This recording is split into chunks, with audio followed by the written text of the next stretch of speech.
My name is Elena, and I am 29 years old. If you had met me a year ago, you would have seen a woman who believed fiercely in two things: love and loyalty. I wasn't born into wealth. Everything I had, I built piece by piece, working long nights making sacrifices no one ever saw. When I married Adam, I believed we would build a life together, a future stitched from trust and hard work. When my parents started their small family business, I invested every cent I had into it, not for recognition, not for profit, but because I believed in them. I believed in us. I thought love meant standing by each other through storms and sunshine. I thought family meant you could trust them with your soul. I was wrong. I invited my sister Sophia into our home when she needed help, never imagining the betrayal that would soon tear my world apart. I didn't see the glances, the whispered conversations, the nights they spent working late. And when the truth finally shattered through the walls of my home, it wasn't just my heart that broke. It was everything I had built. Adam left me for Sophia. They thought they were walking away with the family business, with the future I had helped create. They laughed behind my back, thinking I was the foolish, discarded wife weak, helpless, irrelevant. But what they didn't know was that I had planted deeper roots than they ever imagined. The very foundation they tried to steal stood on something they had no claim to: me. And soon they would find out that sometimes betrayal doesn't break you. It sets you free. When I first met Adam, he wasn't the richest man in the room, but he was the kindest. He had dreams that reached the sky and a smile that made me believe anything was possible. We would sit for hours in a tiny diner sketching plans on napkins, dreaming about the future we would build together. He spoke about owning a piece of the world, not for the sake of money, but to create something lasting, something real. When my parents decided to start their own business, a small family venture, I didn't hesitate for a second. I emptied my savings account, wrote a check with shaking hands, and handed it over without a second thought. It wasn't much by business standards, but it was everything I had, every late night, every sacrifice, every hope. Adam cheered the loudest when my parents opened their doors. He helped paint the sign. He hauled boxes. He called himself part of the family, and I believed him. We were inseparable back then. A team partners in every sense of the word. We got married. In a small garden surrounded by fairy lights and promises. Everyone said we looked like the perfect couple, the kind of love you only read about in books. And for a while it felt true. Our lives were simple, but full of meaning.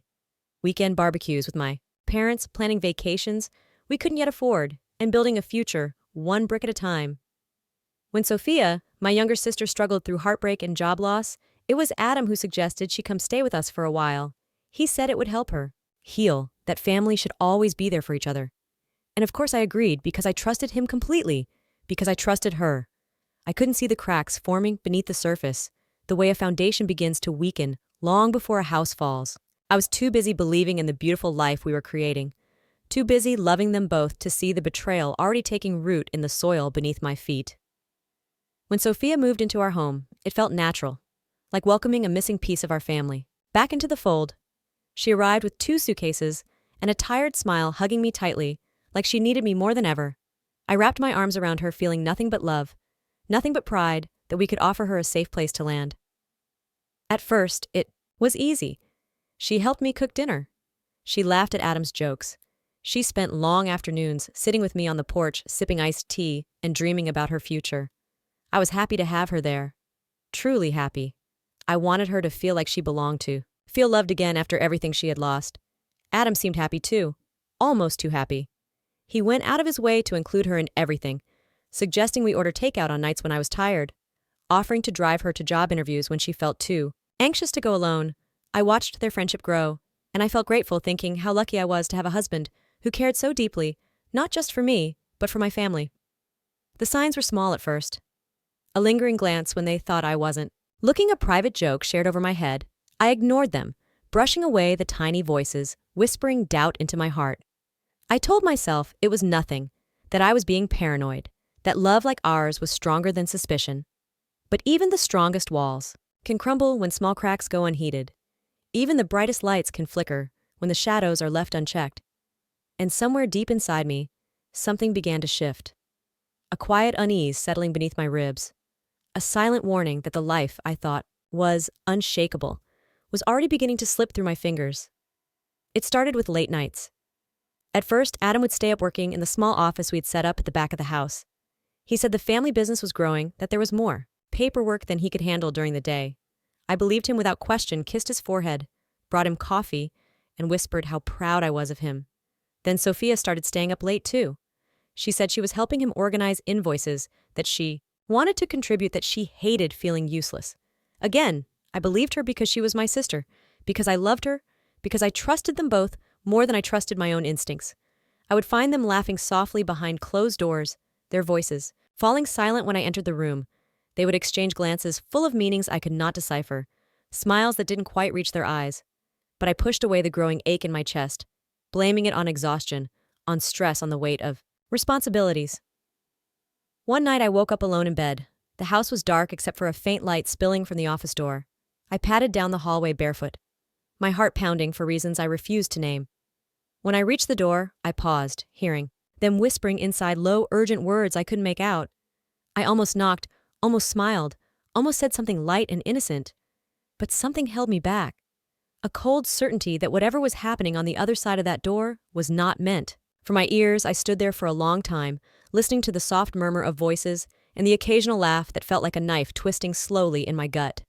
When I finally turned away, my hands were trembling. But still, I said nothing. Still I clung to the belief that love could survive anything, even betrayal, even lies whispered in the dark. Because the truth was too painful to face, because admitting it meant losing everything I had fought so hard to build. And so I smiled through the growing cracks. In my world, pretending not to notice as everything I loved slowly slipped away. The days blurred together. Sunlight streaming through the windows felt colder, somehow less welcoming. The laughter at the dinner table grew more strained, the conversations shorter, filled with awkward pauses I pretended not to hear. Sophia stopped looking at me when she spoke. Adam stopped reaching for my hand across the table. Little things changed first, the way they avoided my gaze, the way they seemed to always be in sync, finishing each other's sentences, laughing at jokes I didn't understand. I told myself it was stress, that the business was taking a toll on Adam, that Sophia was still healing from her own heartbreak. I gave them excuses because it was easier than facing the sinking feeling in my chest, the gnawing doubt eating away at my peace. I started working longer hours at the store, throwing myself into spreadsheets, into inventory, into anything that would keep me from coming home too early. When I did come home, I found them sitting close together on the couch, watching movies, whispering behind cupped hands like teenagers with secrets. One night I walked in, and they jumped apart. Sophia flushed red, her hair falling over her face as she muttered some excuse about looking at old family photos. Adam barely looked at me, just mumbled something about being tired and disappeared upstairs. I stood there in the doorway, feeling like an intruder in my own home. The walls seemed to close in around me, the air thick with things left unsaid. For the first time in my life, I felt truly alone, surrounded by people who once loved me, now strangers wearing familiar faces. And still I said nothing. Still I stayed, clinging to the hope that maybe, just maybe, love was enough to fix what was already broken. But deep down I knew. Some things once shattered could never be put back together again. The breaking point came wrapped in an envelope tied with a neat gold ribbon. It was sitting on the kitchen counter when I came home one evening after a long day at the store.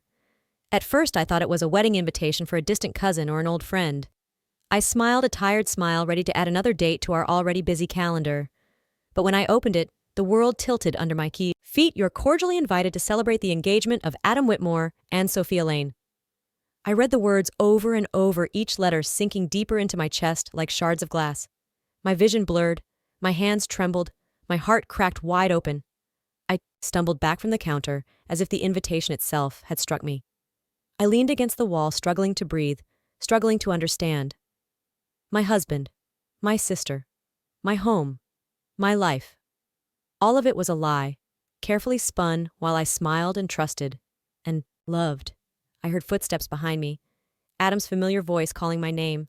I turned slowly, holding the invitation out like a weapon, like proof of the betrayal I had tried so hard not to see. He didn't even flinch. He didn't deny it. He just sighed, as if I were a burden he was finally free of. "It's for the best, Elena," he said calmly. "Sophia and I, we are better suited for the future. We want. The future we want." As if I had never been a part of it. As if the sacrifices, the dreams, the nights spent planning and working and loving had meant nothing. I wanted to scream, to cry, to tear the whole house down around us, but I did none of those things. I just stood there in the kitchen, my heart in pieces, my soul hollowed out, and I realized in that moment they had not only stolen my husband. They had stolen my trust, my innocence, my belief in forever. But what they didn't know was that they had not stolen my strength. That part of me was still very much alive, and soon they would learn exactly what that meant. I left. The kitchen, without another word, walked past. Adam walked past Sophia, who stood frozen at the top of the stairs, clutching the banister like a guilty child. I did not yell. I did not cry. I did not give them the satisfaction of seeing me break.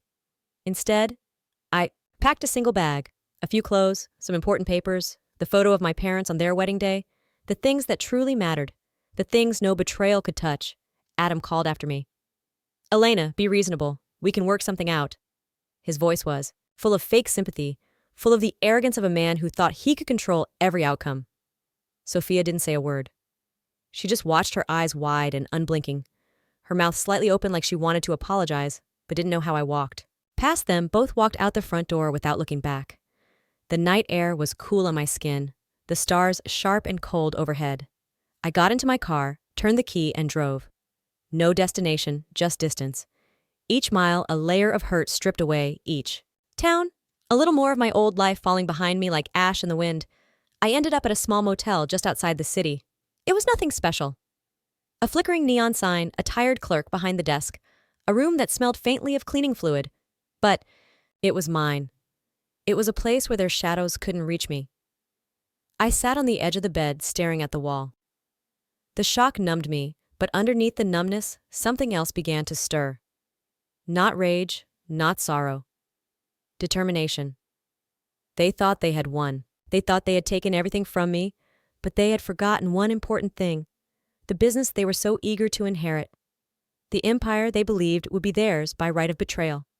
It existed because of me. It thrived because I had sacrificed everything for it. And they were about to find out exactly what happens when you betray the person who built the foundation you stand on. That night, as I lay in the narrow motel bed, staring at the cracked ceiling, I made my decision. I was done being the victim. I would not let their betrayal be the final chapter of my story. I pulled out my old laptop from the bag, the same one I had used when Adam and I first started the business together, back when we were young and hopeful, when every small victory felt like a miracle. I started digging through old files, contracts, business registrations, tax forms, and there it was. Proof of what I had always known, but never had reason to wield. The business was registered under my name. I was the sole founder, the primary shareholder. Adam's name only appeared later, when I had added him to help manage the day-to-day operations. I had invested the seed money, the savings I had scraped together from years of hard work, before I even met him. Every legal document, every contract, every tax return pointed to the same undeniable truth: the company was mine, not his, not theirs. The realization made my hands shake, not from fear, but from a growing sense of power, a strength I hadn't felt in a long time. I spent the rest of the night preparing printing documents, highlighting sections, consulting online with a lawyer who specialized in business disputes. I wasn't just going to leave quietly, I was going to take back everything that was mine. When the sun finally rose, casting pale light through the grimy motel window, I was ready. I packed my laptop, my papers, my bag, and I walked out into the morning air with a new fire burning in my chest. They had wanted a future without me. Now they would have one, but not the future they had planned. I parked across the street from the house that used to be my home. The morning sun made everything look sharper, more exposed. The garden I had planted, now wild and overgrown. The windows that once glowed with warmth, now cold and unfamiliar. I sat in the car for a long moment, steadying my breath, feeling the weight of what I was about to do. This wasn't revenge. This was reclamation. When I finally stepped out onto the sidewalk, I carried only my bag and the folder tucked securely under my arm. Across the street through the front window, I saw them, Adam and Sophia, sitting close together, laughing, sipping coffee like the king and queen of a kingdom they believed was already theirs. I crossed the street, my steps even deliberate. Unhurried, I rang the doorbell once Adam opened the door, his expression falling from irritation to shock the second he saw me. "Elena," he said, "what are you doing here?" His voice careful, guarded. Behind him, Sophia froze her coffee cup halfway to her lips. I didn't answer. I simply walked past him into the house, into the home I had built, into the empire they had tried to steal. Adam sputtered something about trespassing, about calling the police. I ignored him. I placed the folder neatly on the coffee table and opened it, pulled out the documents one by one, laying them out like cards in a game they had already lost. Sophia paled. Her mouth opened, but no words came. Adam's face shifted from confusion to dawning horror. His eyes scanning the papers, the signatures, the dates, the indisputable facts. This is a mistake, he said, his voice rising. This isn't how it's supposed to be. I smiled then for the first time in weeks. A small, quiet smile that didn't reach my eyes. It is exactly how it's supposed to be. I said you built your dreams on a foundation that was never yours. And now you will watch it all crumble. The house, the business, the future they thought was guaranteed, it all belonged to me, and they were about to lose everything. Adam tried to grab the papers, his hand shaking. He flipped through them, frantic, desperate, looking for some loophole, some mistake that could save him. But there was none. Every signature was real, every date airtight, every document legally binding. There was no escape. Sophia hovered behind him, her face drained of all its color, her hands twisting the hem of her expensive sweater the same way she used to do when we were kids, whenever she got caught in a lie. You can't do this, Adam said, his voice cracking. You wouldn't, Elena. You're better than this. Better than betrayal. Better than manipulation. Better than being treated like nothing. I almost laughed at the irony. For years, I had been the better one. The forgiving one. The loyal one. And they had taken advantage of that again. And again until there was nothing left but ashes. Now it was my turn to be ruthless. I handed him a formal notice of eviction, effective immediately. The business assets, the house, even the cars were all tied to my name. Their access revoked, their future stripped away as cleanly as peeling away a rotten layer of skin. Sophia tried to plead, her voice shaking. Elena, we're family, she said. You can't just abandon us. Family. The word felt bitter in my mouth. Family doesn't stab you in the back and laugh while you bleed. I looked at her, really looked at her, and saw not my sister, but a stranger. A stranger who had chosen ambition over blood. You made your choice, I said quietly. Now you live with it. Adam slammed the papers onto the coffee table, sending them flying like broken wings. This isn't over, he hissed. You'll regret this. But as I turned and walked out of that house for the last time, I knew the only thing I would ever regret was not leaving them sooner. The door clicked shut behind me, sealing Adam and Sophia inside the crumbling castle they thought they had conquered. I stood on the porch for a moment, letting the silence settle around me. It was not the heavy, suffocating silence of betrayal. It was clean. It was sharp. It was mine. I walked to my car, my steps steady, the folder still tucked under my arm like a shield. Across the street, a neighbor peeked through their curtains, curiosity lighting up their face. I didn't care. Let them talk. Let them wonder. The truth was mine now, and it was stronger than any whisper. As I slid into the driver's seat, I glanced once more at the house, the place that had been my home, the place that had been my prison. It looked smaller now, almost pitiful, like a costume stripped of its glitter in the harsh light of reality. I started the engine, pulled away without hesitation. The city opened up before me, the streets humming with life, with new beginnings. I did not know exactly where I was going, but I knew one thing. Wherever I went, it would be a place where no one would ever make me feel small again, a place built on my strength, my choices, my victories. Adam and Sophia could keep their lies, their shallow ambitions, their hollow victories. I had taken back my freedom, I had taken back myself, and no one would ever steal that from me again. It didn't take long before the messages started flooding in. Calls, texts, emails, every form of communication they could think of. Adam pleading, Sophia crying, their words tumbling over themselves, desperate and shameless. We can work this out. They said we were confused. It was just a mistake. Think of everything we built together. But I didn't answer. I didn't even read most of them. Their desperation was just noise now, static fading into the background of a life I had already left behind. They didn't miss me. They missed the safety, the power, the easy life they thought they had secured by betraying me. Without me, the business began to crack. Suppliers pulled out. Clients refused to renew contracts. Creditors started circling, like vultures sensing weakness. Because what Adam and Sophia had never understood was that it was never the brand, the buildings, or the balance sheets that held everything together. It was me, my relationships, my late nights, my stubborn refusal to let failure win. And now without me, they had nothing but empty walls and empty promises. I heard through a mutual acquaintance that Adam tried to sell his shares, tried to bluff his way into new investors. But the paperwork was clear. He didn't own anything. He couldn't sell what was never his. Sophia tried to save face, posted sunny photos on social media pretending everything was perfect. But even through the filtered lenses, the cracks showed. Their world was crumbling, and there was nothing they could do to stop it. Meanwhile, I was starting something new. Something just for me. The story they wrote for me ended the day they chose greed over love. The story I was writing now was mine alone, and it was just beginning. I rented a small office downtown. Nothing. Fancy, just a clean, bright space with big windows that let the sunlight flood in. It smelled of fresh paint and possibility. It was mine, all mine. No one handed it to me. No one stood behind me whispering what I should or shouldn't do. No betrayals hiding in the corners waiting to strike. The first thing I placed on the desk was a simple framed photo. Me at 21, smiling hopeful. Before I had learned the cost of trust, I wasn't that girl anymore, but I still carried her dreams. Only now I would protect them with everything I had. I spent my days planning and rebuilding, calling old contacts, building new alliances, creating something stronger, smarter, tougher than anything Adam or Sophia could have imagined. It wasn't easy. Every step forward reminded me of the battles I had fought, of the nights I had cried myself to sleep, believing I had lost everything. But the difference now was clear. This time every brick, every signature, every decision was rooted in one unshakable truth. It was mine, and no one could take it away.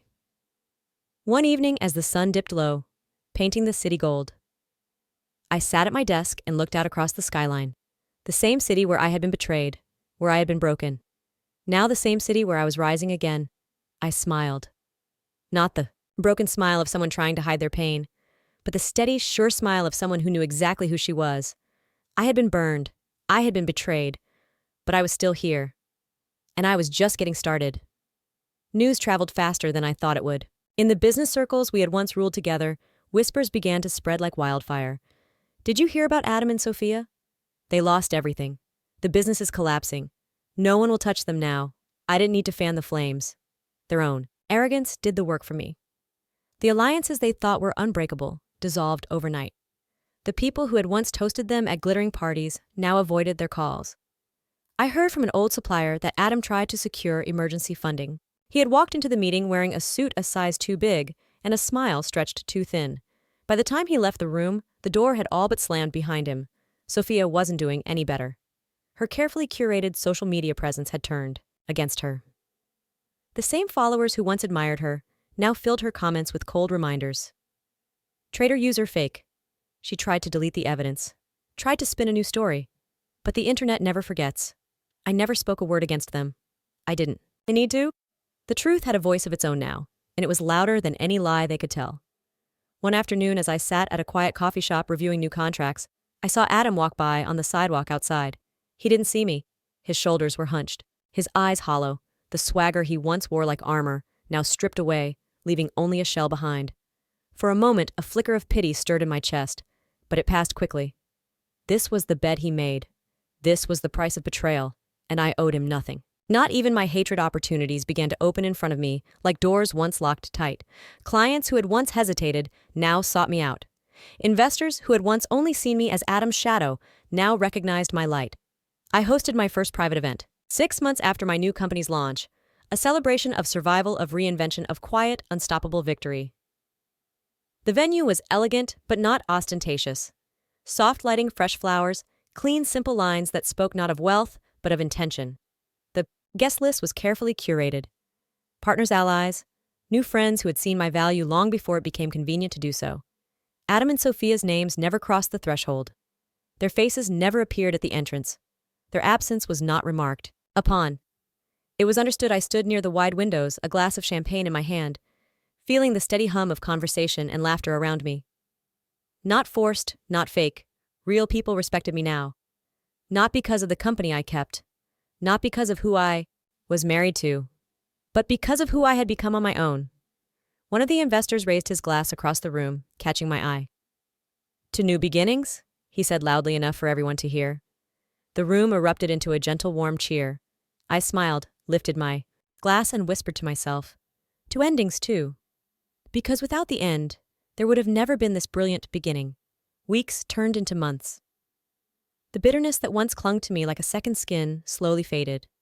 What remained was something sharper, clearer, purer, freedom. I still caught glimpses of Adam and Sophia from time to time. Their lives reduced to cautionary tales told in hushed tones at business dinners and networking events. People shook their heads and spoke of them like a tragedy, a lesson, a warning. But I didn't feel satisfaction. I didn't feel revenge. What I felt was distance. Their choices, their downfall, their regrets no longer touched me. I was too far beyond them now. One evening, I walked through the quiet streets of the city. The sun sinking low, painting the buildings with gold. I stopped in front of a new office building, one of mine. The logo gleamed proudly on the glass entrance, a symbol not of survival, but of rebirth. Inside, employees laughed together over late coffee and final touches on a project. There was life here, hope, not fear or betrayal. I watched for a moment and then continued walking. My steps. Light sure free, the past didn't own me anymore. The people who hurt me didn't own me. Their choices had shaped a part of my story, but they didn't define it, I did. And in the end, that was the greatest victory of all. Sometimes late at night, when the world is quiet and the city hums like a distant heartbeat, I sit by my window and think about everything that led me here, the betrayal, the heartbreak, the loneliness. The nights I thought I would never find my way out of the wreckage, the days when every step forward felt like dragging chains behind me, and I smile.